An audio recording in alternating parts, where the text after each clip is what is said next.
trabalhava numa padaria. Dava aulas bíblicas para os recém-convertidos em Antuérpia, Bélgica.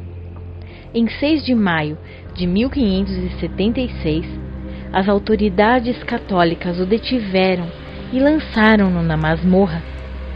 No dia em que seria assassinado, o carrasco lhe ordenou que mostrasse a língua. Assim ele o fez. Então o carrasco a pegou e traspassou-a com um parafuso. Logo em seguida, queimou-a com um ferro candente para que a língua inchasse e o parafuso não saísse. Depois de torturá-lo, as autoridades católicas o amarraram a uma estaca e queimaram-no vivo na cidade de Antuérpia em 4 de janeiro de 1577. Porque para mim, tenho por certo que as aflições deste tempo presente não são para comparar com a glória que em nós há de ser revelada. Romanos 8, verso 18. Suportaram o sofrimento no século XVI. Quando estavam assassinando a senhora de Paul von Dresden, na Alemanha, por causa de sua fé em Deus, ela clamou em voz alta: Ó Senhor, ilumina aqueles que tanto sofrimento nos infligem, para que entendam o que estão fazendo. Graças te dou, ó Deus, porquanto me tiveste por digna de sofrer por causa de teu nome. Alguns historiadores dizem que os mártires no século XVI receberam uma força sobrenatural e extraordinária para suportar com tanta calma tudo o que sofreram. A mesma força sobrenatural que está agindo na Igreja verdadeira de Jesus hoje em dia é o poder do Espírito Santo.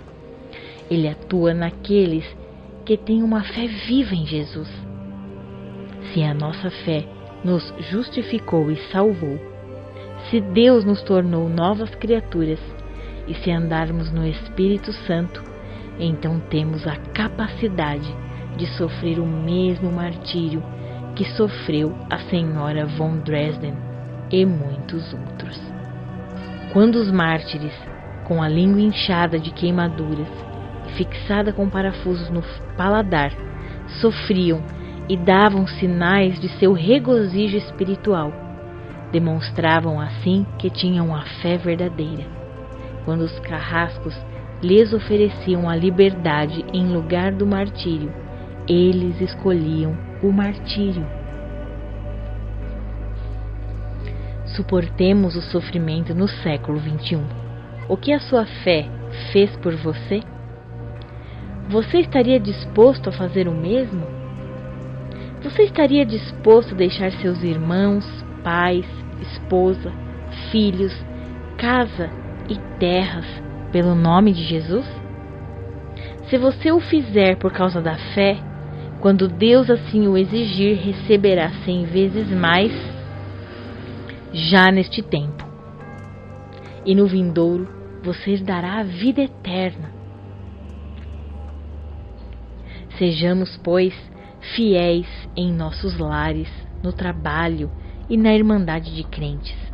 E se porventura vier sobre nós a perseguição, Deus nos dará a graça para vencer, sim, até mesmo no martírio.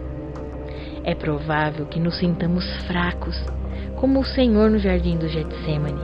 Porém, sabemos que se Deus é por nós, nada nos separará do amor de Cristo, nem tribulação, nem angústia, nem perseguição, nem fome, nem nudez, nem perigo, nem espada.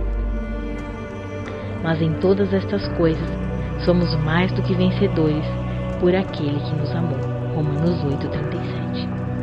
Nos dias de hoje, a maioria dos cristãos nos países ocidentais sofre pouco por causa de sua fé. Alguns se separaram de famílias mundanas, outros tiveram de deixar trabalhos pela sua crença bíblica. Porém, a maioria de nós tem sofrido pouco por Jesus. Quem nos comprou com seu próprio sangue? Leia 1 Coríntios 6:20. A perseguição, sempre tem recaído sobre cristãos ativos. Por que decapitaram João Batista? Por acaso foi porque se escondeu no deserto? Não, mas sim porque ele tinha repreendido o rei pelo seu adultério. Porque os apóstolos e mártires do século XVI sofreram perseguição? Porque pregavam a salvação sem reservas. Eles pregavam nas cidades, na selva, na prisão, no campo, onde quer que Deus os levasse. O mundo trata bem os cristãos, que se calam e se escondem. O que o mundo não tolera é que o cristão o desafie com a verdade. Porque todo aquele que faz o mal odeia a luz e não vem para a luz, para que as suas obras não sejam reprovadas. João capítulo 3 e o verso 20. Os mundanos podem tolerar nossas igrejas, se virem que nós não passamos de uma minoria estranha e que a nossa religião consiste em nos vestir como freiras ou velhinhas. Entretanto, mudam de opinião se começamos a divulgar com afinco a mensagem completa do Evangelho.